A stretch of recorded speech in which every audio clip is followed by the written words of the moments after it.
Hello student, आप देख रहे हैं यूट्यूब चैनल है साइलेंस स्टडी पॉइंट। तो इस चैनल में बीएससी फाइनल के स्टूडेंटों के लिए एक बुक चल रही है लीनियर प्रोग्रामिंग।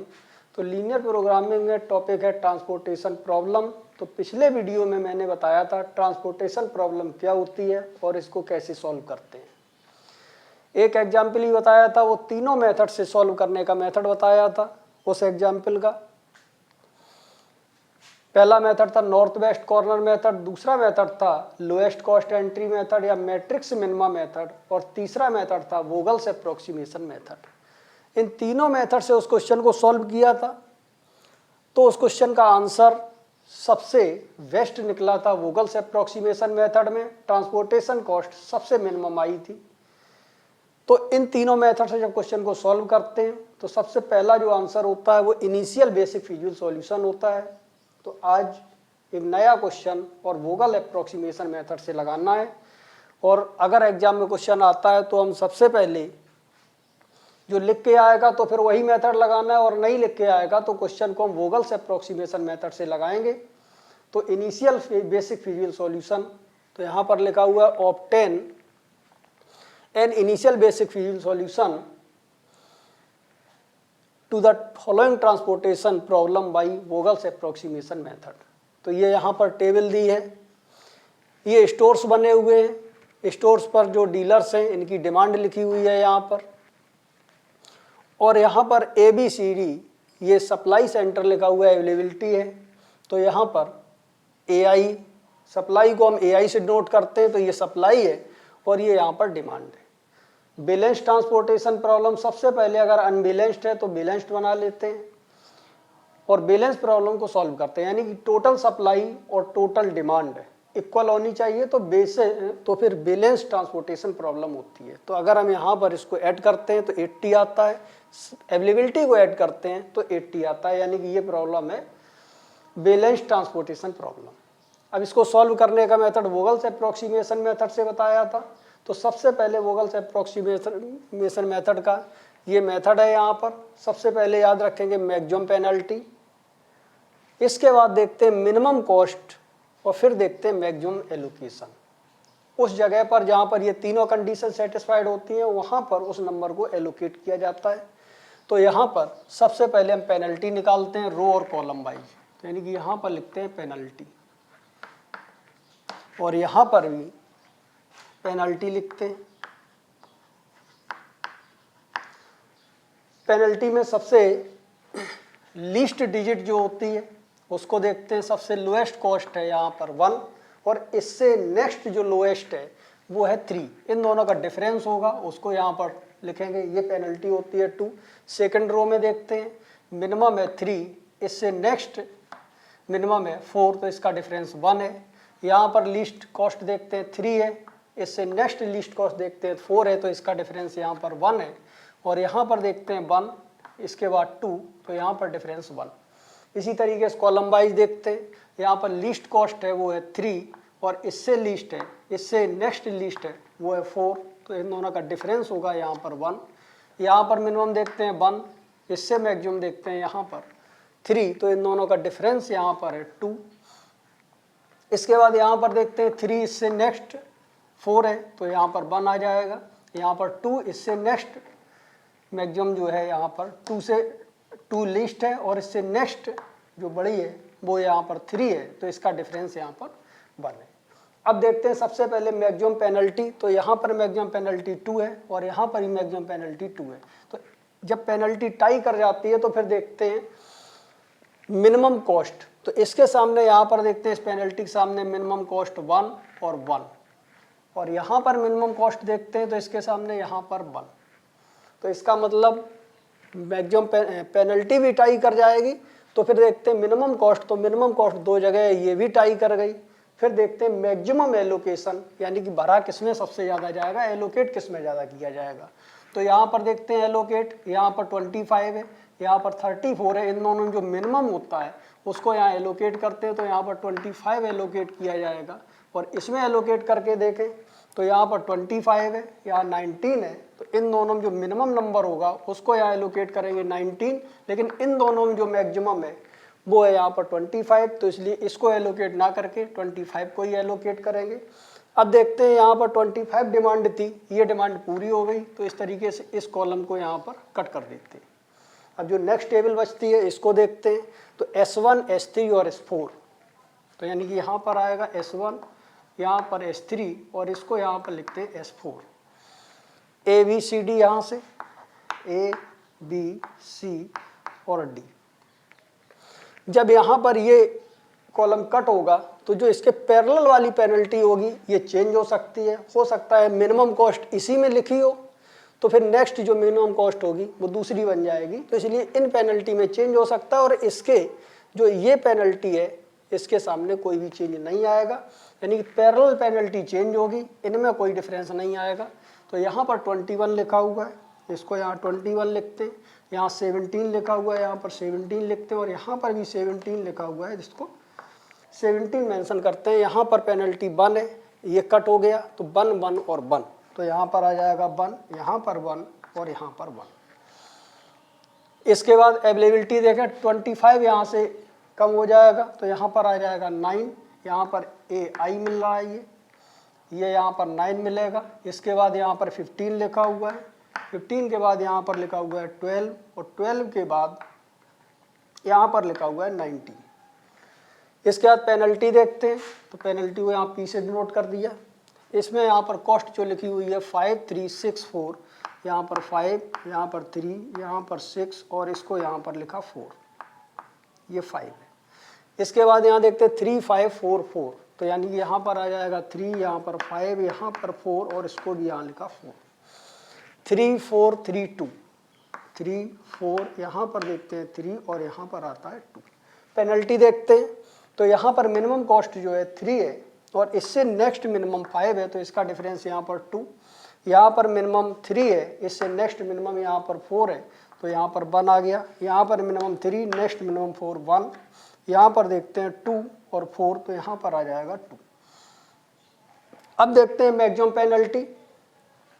मैक्सिमम पेनल्टी यहाँ पर 2 है, यहाँ पर 2 है, तो दो जगह मैक्सिमम पेनल्टी है, तो इसलिए पेनल्टी टाई कर जाती है। जब फिर देखते हैं मिनिमम कॉस्ट कितनी है यहाँ पर, तो मिनिमम कॉस्ट यहाँ पर 3 और 3 है, इसमें देखते हैं मिनिमम कॉस्ट 2 है, तो इन तीनों में मिनिमम कॉस्ट 2 है, इसलिए यहाँ पर एलोकेट नहीं किया जाएगा, इसमें एलोकेट करेंगे, यानी कि इस पेनल्टी को हम यहाँ पर इंक्लूड करेंगे।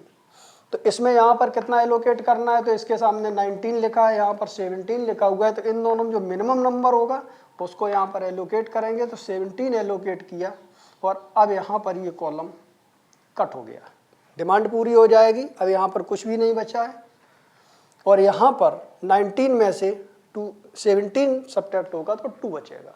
इसके बाद अब जो नेक्स्ट टेबल बचती है उसको यहाँ पर लिखते हैं।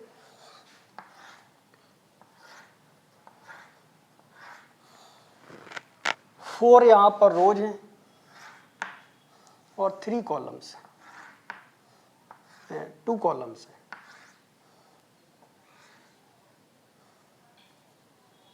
तो यहाँ पर S1 और S3, यानी कि यहाँ पर मिलता है S1, इसको यहाँ पर लिखते हैं S3।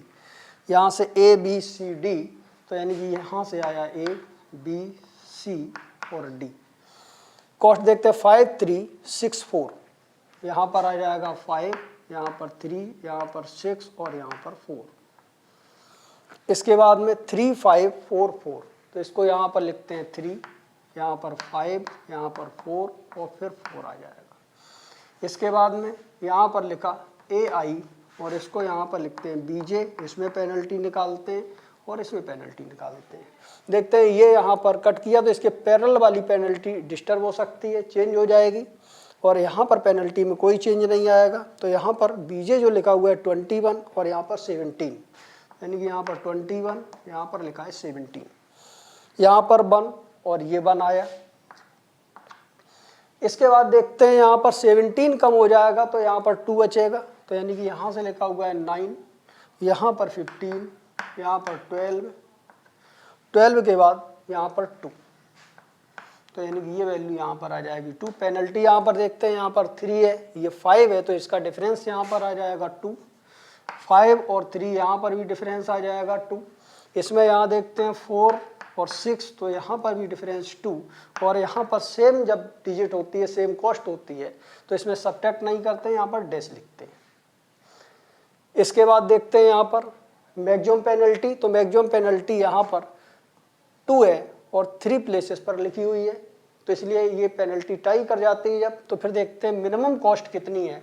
तो मिनिमम कॉस्ट यहाँ पर इसमें 3 है, इसमें मिनिमम कॉस्ट देखते हैं तो 3 है, इसमें मिनिमम कॉस्ट देखते हैं तो यहाँ पर 4 है। तो इस तरीके से इन तीनों कॉस्टों में से सबसे मिनिमम यहाँ 2 जगह है, तो इसको यहाँ पर एलोकेट नहीं करेंगे। इसमें यहाँ पर देखते हैं कितना एलोकेट करना है। तो यहाँ पर 9 और इसके सामने 17, तो इसमें जो मिनिमम नंबर है 9, यहाँ पर 9 एलोकेट कर पाएंगे। और यहाँ पर देखते हैं 21 है, यहाँ 15 है, तो इन दोनों जो मिनिमम नंबर है वो 15 है, तो इस तरीके से यहाँ पर 15 को एलोकेट करेंगे।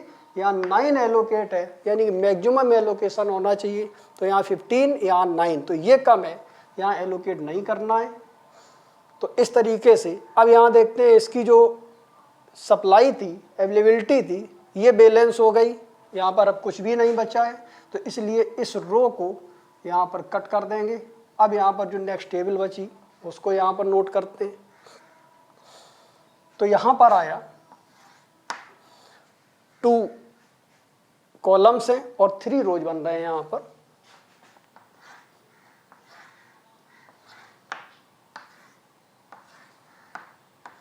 ये आ जाएगा, यहाँ पर S1 और S3 लिखा हुआ है, इसको यहाँ पर लिखते हैं S1, फिर यहाँ पर लिखते हैं S3। इसके बाद A, C और D, यानी कि यहाँ पर आ जाएगा A, C और D। यहाँ पर कॉस्ट लिखी हुई है 5, 3, यहाँ पर आ जाएगा 5, यहाँ पर 3, इसको यहाँ देखते हैं 6 और 4, तो यानी कि यहाँ पर 6 आया, यहाँ पर 4 लिखते हैं, यहाँ पर 4 और इसमें भी यहाँ पर 4 लिखा हुआ है, तो 4 और 4। इसके बाद यहाँ पर लिखते हैं BJ, यहाँ पेनल्टी निकालेंगे, यहाँ पर लिखा हुआ है AI और यहाँ पर पेनल्टी निकालेंगे। तो अब ये वाली लाइन यहाँ पर क्रॉस हो रही, तो इसके पैरेलल जो यहाँ पर पेनल्टी है इसमें चेंज हो सकता है, यहाँ से पेनल्टी में कोई चेंज नहीं होगा, तो इसलिए यहाँ पर 9 लिखा हुआ है, 15 यहाँ पर क्रॉस आउट हो गया, यहाँ पर 12 बचा, तो यानी कि यहाँ पर 12 है और ये यहाँ पर 2 है। इसमें पेनल्टी में कोई चेंज नहीं आएगा, तो 2, 2 और डैश, तो यानी कि यहाँ से मिल जाएगा 2, फिर यहाँ पर 2 और यहाँ पर डैश। इन पेनल्टी को यहाँ पर निकालेंगे, यहाँ पर 21 लिखा हुआ है, तो इसको यहाँ पर 21 लिखते हैं। 15 यहाँ से कम करके लिखेंगे, तो यहाँ पर आ जाएगा 6, ये यहाँ से मिला 6, और यहाँ पर लिखा हुआ है 17, तो ये 17 ऐसा ही रहेगा। इन सभी का एडिशन और इन सभी का एडिशन इक्वल होना चाहिए, हमेशा बराबर रहेगा। इसके बाद पेनल्टी देखते हैं, तो इसमें मिनिमम जो कॉस्ट है वो 4 है और इससे नेक्स्ट मिनिमम है वो 5 है, इन दोनों का डिफरेंस 1। यहाँ पर 3 और इससे नेक्स्ट मिनिमम 4, तो इसका डिफरेंस 1। फिर यही फार्मूला लगाएंगे मैक्सिमम पेनल्टी, तो मैक्सिमम पेनल्टी यहाँ पर देखते हैं 2 है। अब देखते हैं मिनिमम कॉस्ट, तो इसके सामने यहाँ पर मैक्सिमम पेनल्टी जब टाई कर जाती है तो मिनिमम कॉस्ट देखते हैं, तो इसके सामने मिनिमम कॉस्ट 3 है और इसके सामने यहाँ पर मिनिमम कॉस्ट 4 है, तो इन दोनों में मिनिमम यहाँ पर है, तो इसमें कोई एलोकेट नहीं होगा, यहाँ एलोकेट करेंगे। तो इसके सामने लिखा हुआ है यहाँ पर 9, यहाँ पर 17, इन दोनों में जो मिनिमम नंबर है वो 9 है, तो 9 को एलोकेट कर दिया और ये वाला यहाँ पर रो कट हो गया। अब 2/2 की यहाँ पर मैट्रिक्स बचती है, वो यहाँ पर नोट करते हैं या देखते हैं आगे इसको।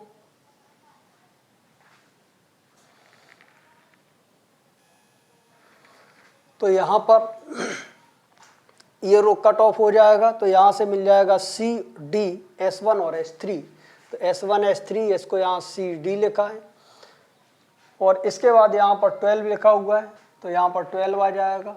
इसमें यहाँ पर 2 लिखा हुआ है, तो 2 यहाँ पर आ जाएगा, इसको यहाँ पर 12 लिखते हैं, यहाँ पर 2 लिखते हैं और इसके बाद में यहाँ पर 6 है, इसको यहाँ पर 6 लिख दिया और इसमें 9 इसमें सब्ट्रैक्ट होकर के आ जाएगा, तो यहाँ पर 8 मिल जाएगा।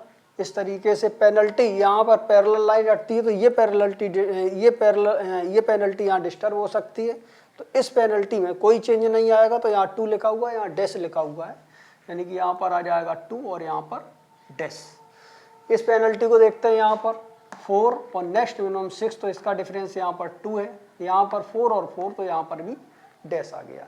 जब 2/2 की मैट्रिक्स बनती है तो उसको हम यहाँ पर एक ही बार में अब पूरा मेथड यहाँ से सॉल्व हो जाएगा, सभी एलोकेट हो जाएंगे। यहाँ पर देखते हैं मैक्सिमम पेनल्टी यहाँ पर भी 2 है और यहाँ पर भी 2 है। इसके सामने जो मिनिमम कॉस्ट है 4 है, इसके सामने जो मिनिमम कॉस्ट है वो 4 है। पेनल्टी जब टाई कर जाती है तो मिनिमम कॉस्ट देखते हैं, तो कॉस्ट भी टाई कर गई। फिर देखते हैं मैक्सिमम एलोकेशन, यानी इसमें सबसे पहले कितना भरा जाएगा। यहाँ और यहाँ इन दोनों मिनिमम नंबर होगा वो भरेंगे, तो यहाँ 8 भर सकते हैं। और यहाँ पर देखते हैं 2 है, यहाँ 6 है, तो इसमें मिनिमम नंबर है, यहाँ 2 भर सकते हैं। तो सबसे पहले देखते हैं मैक्सिमम किस में भरें, तो यहाँ पर एलोकेट कर सकते हैं 8, यहाँ 2, तो इसको यहाँ पर एलोकेट ना करके सबसे पहले इसमें एलोकेट करेंगे 8 एलोकेट हो गया। अब यहाँ से ये कैंसिल आउट हो गया, यहाँ पर मिलता है 4, तो जो यहाँ पर बचता है वो डायरेक्ट अब इसमें भर दिया जाएगा 4, और यहाँ पर 2 लिखा हुआ है तो यहाँ पर 2 एलोकेट कर दिया जाएगा और ऐड करने पर ये 6 आएगा। अब ये हमारा पूरा एलोकेट हो गया है। अब इसमें यहाँ पर हम एक ओरिजिनल टेबल जो ये बनी हुई थी इसको बनाएंगे और इसमें यहाँ पर जो एलोकेशन भरे हुए उसको यहाँ पर मेंशन करते हैं। तो यहाँ पर लिखा है 5 3 6 4, इसको यहाँ पर लिखते हैं 5 3 6 और 4। यहाँ पर लिखा है 1 3 4 1 1 3 4 1 3 5 4 4, तो यानी कि यहाँ पर लिखा 3 5 4 और 4। इसके बाद लिखा है 3 4 3 2, तो यानी कि यहाँ पर आ जाएगा 3 4 3 और 2। इसके बाद यहाँ पर अब देखते हैं, तो इसमें यहाँ पर एलोकेट है AS2 25, तो यहाँ पर AS2 यहाँ पर 25 एलोकेट कर दिया। इसके बाद यहाँ पर लिखा हुआ है DS4 17 एलोकेट है, तो DS4 यहाँ पर 17 एलोकेट कर दिया। इसके बाद इसमें यहाँ पर देखते हैं BS1 15 है, तो BS1 यहाँ पर 15 एलोकेट है।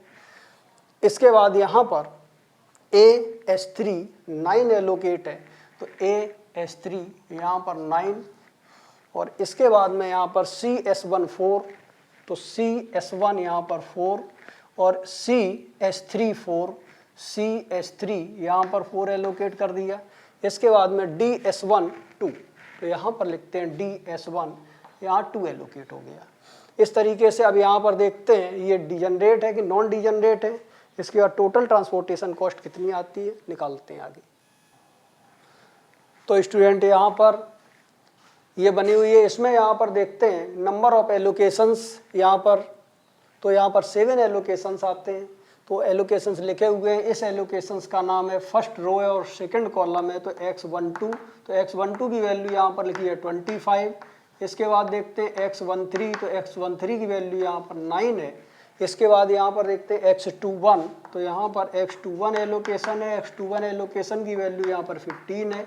इसके बाद ये एलोकेशन लिखा हुआ है, ये थर्ड रो और फर्स्ट कॉलम में आता है, तो इसको हम यहाँ पर लिखते हैं X31 की वैल्यू यहाँ पर 4 है। और इस तरीके से यहाँ पर लिखा हुआ है थर्ड रो है और थर्ड कॉलम है, तो X33 इसकी वैल्यू यहाँ पर 8 हो जाएगी।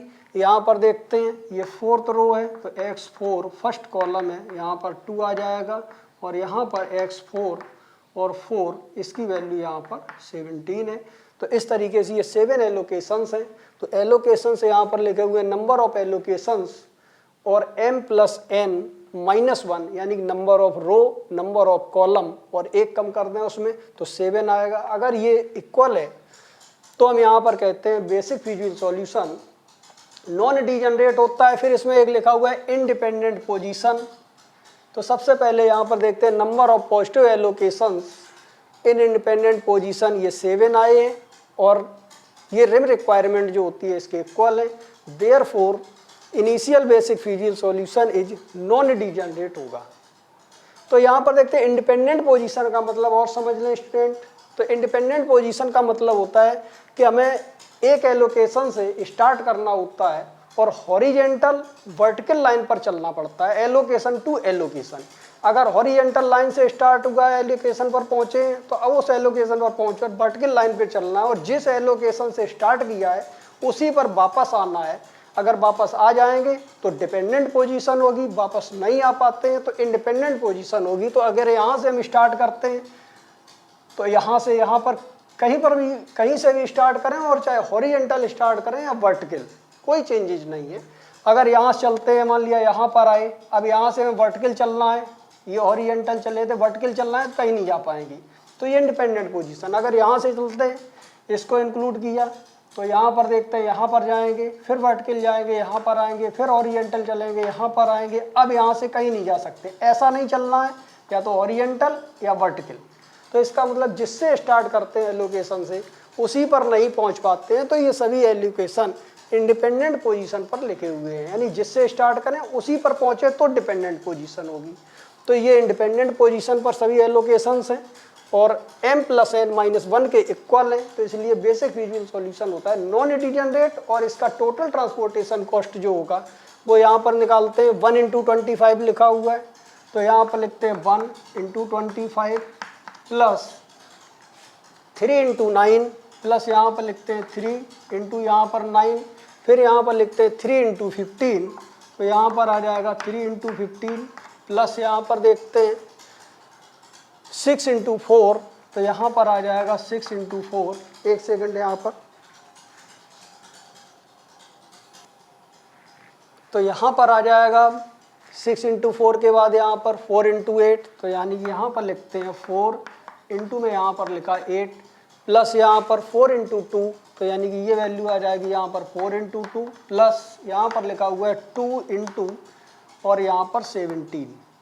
तो इस तरीके से इसको सॉल्व करते हैं, तो यानी यहाँ पर लिखते हैं z = यहाँ से आ जाएगा 25 प्लस यहाँ से मिल जाएगा यहाँ पर 27, फिर प्लस यहाँ पर आ जाएगा 45 प्लस यहाँ पर लिखेंगे 24 आ जाएगा, प्लस यहाँ पर लिखते हैं 32 और प्लस यहाँ पर आ जाएगा 8 प्लस यहाँ पर लिखते हैं 34। और स्टूडेंट इसको जब हम ऐड करते हैं तो आंसर आता है 195। ये टोटल ट्रांसपोर्टेशन कॉस्ट है इनिशियल बेसिक फिजिकल सॉल्यूशन की। इसके बाद अब हमें आगे करना क्या है, अगले वीडियो में हम पढ़ेंगे कि इसको टेस्ट करना पड़ता है कि ये जो ट्रांसपोर्टेशन कॉस्ट है ये और कम हो सकती है कि नहीं। तो एक मेथड है मोदी मेथड, मोदी मेथड से हम इसको लगाएंगे, या modified distribution method. Modified distribution method को ही मोदी मेथड कहते हैं। तो इस मेथड से हम चेक करके देखेंगे कि ये ट्रांसपोर्टेशन कॉस्ट और मिनिमम होगी कि नहीं होगी। अगर हम उस टेस्ट को लगाने के बाद जब आंसर लिखेंगे तो वो आंसर जो होगा वो हम कहेंगे ऑप्टिमल बेसिक फिजिकल सॉल्यूशन, और कॉस्ट जो हमारी जेड है इसके सामने लिखेंगे मिनिमम। ऑप्टिमल का मतलब है इससे कम नहीं हो सकती, तो मिनिमम जेड ये आएगा, और जो सॉल्यूशन होगा वो यहाँ पर ये लिखा हुआ है, ये ऑप्टिमल बेसिक फिजिकल सॉल्यूशन बोला जाएगा। और जो ऑब्जेक्टिव फंक्शन होगा जेड, इसको हम लिखेंगे मिनिमम जेड = 195। लेकिन ये वर्किंग मोदी मेथड के बाद सॉल्व करेंगे। तो अगले वीडियो में हम आपको बताएंगे क्या होता है मोदी मेथड, कैसे इसको लगाते हैं। तो सभी स्टूडेंट इस वीडियो को लाइक कर दें, शेयर कर दें और सब्सक्राइब कर दें, ताकि हमारे आने वाले हर वीडियो की नोटिफिकेशन सभी स्टूडेंटों को मिल सके। That's all.